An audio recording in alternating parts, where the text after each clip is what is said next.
கடந்த 6 மணி நேரத்துல மட்டும் நான் 3 ஏஐ சாஸ் ப்ராடக்ட்ஸ் பில்ட் பண்ணிருக்கேன். எப்படின்னு தெரியுமா? Welcome to vibe coding. Vibe கோடிங்ன்றது ஒண்ணுமே கிடையாது. நீங்க கோடிங்கோட சேர்ந்து வைப் பண்ணுவீங்க. அதாவது நீங்க ஐடியால ஃபோக்கஸ் பண்ணும்போது இந்த ஹெவி லிஃப்டிங் எல்லாத்தையும் கர்சர் மாதிரி இருக்கிற ஏஐ டூல்ஸ் பார்த்துக்கும்.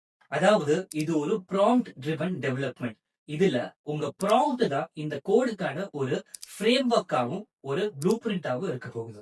இந்த வைப் கோடிங்ல ப்ரோஸும் இருக்கு, கான்ஸும் இருக்கு. ப்ரோஸ் என்னன்னு பாத்தீங்கன்னா ஒரு வாரம் பண்ண வேண்டிய வேலையை சில மணி நேரத்திலே பண்ணி முடிக்கலாம். அதாவது ஒரு சின்ன டீமுக்கோ இல்ல ஒரு சோலோ டெவலப்பருக்கோ கண்டிப்பா அது யூஸ்ஃபுல்லா இருக்கும்.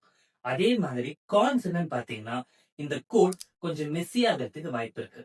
அதாவது நீங்க இந்த கோடுக்கு ஒரு பெரிய என்டர்பிரைஸா நீங்க ஸ்கேல் பண்றீங்கன்னு வச்சுக்கோங்களேன், இது உங்களுக்கு பெரிய கஷ்டத்தை கொடுக்க வாய்ப்பு இருக்கு.